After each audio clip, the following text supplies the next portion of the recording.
Crouse. 3 characters, maybe 3 or 4 sets, and 100 minutes of unrelenting tension. That's the best way to describe The Disappearance of Alice Creed, the feature film debut from British director Jay Blakeson. It's a small, low-budget thriller, but nonetheless is as thrilling as any movie we've seen yet this summer.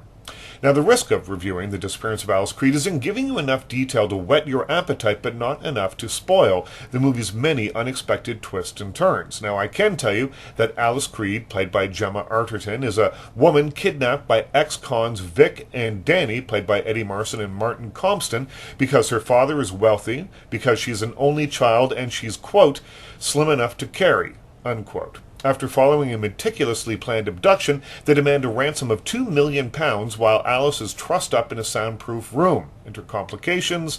End of synopsis. Like Shallow Grave, another English suspense with more twists and turns than Piccadilly Circus, The Disappearance of Alice Creed, in addition to the tightly written script, uses music and clever editing to create an atmosphere thick with tension. Its taut construction and claustrophobic feel are typical for the genre, but director Blakeson steps outside the conventions of kidnapping movies to add in elements that are truly surprising. For instance, and this is not a spoiler, when a stray shell casing can become the catalyst for not only humor but anxiety, you know that the movie's really connecting. On the surface, it feels like a 70s exploitation flick, the kind of thing that Quentin Tarantino would rescue from drive-in obscurity to release on DVD, but there is much more here than just schlock.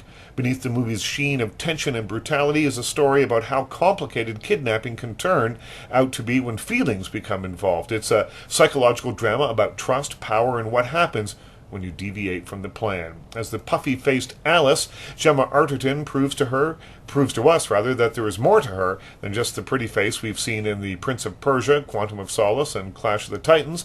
Despite spending most of the film in chains with a bag over her head, she manages, by times, to convincingly convey vulnerability, genuine fear, and strength. It's a complicated role that sees her go through a lot, both mentally and physically, and she really pulls it off. Equally strong are Eddie Marsan and Martin Compston as the kidnappers. Marsan's Vic is an intriguing bad guy. He's controlling, unpredictable, but also mannered and meticulous. Best known as Scott, the angry driving instructor, and Happy-Go-Lucky, his presence supplies much of the movie's feeling of unease. Compston's Danny seems more like a standard criminal type, but reveals unexpected, deeper dimensions to the character when the twists start flying. Is he a callous opportunist or the victim of the domineering Vic?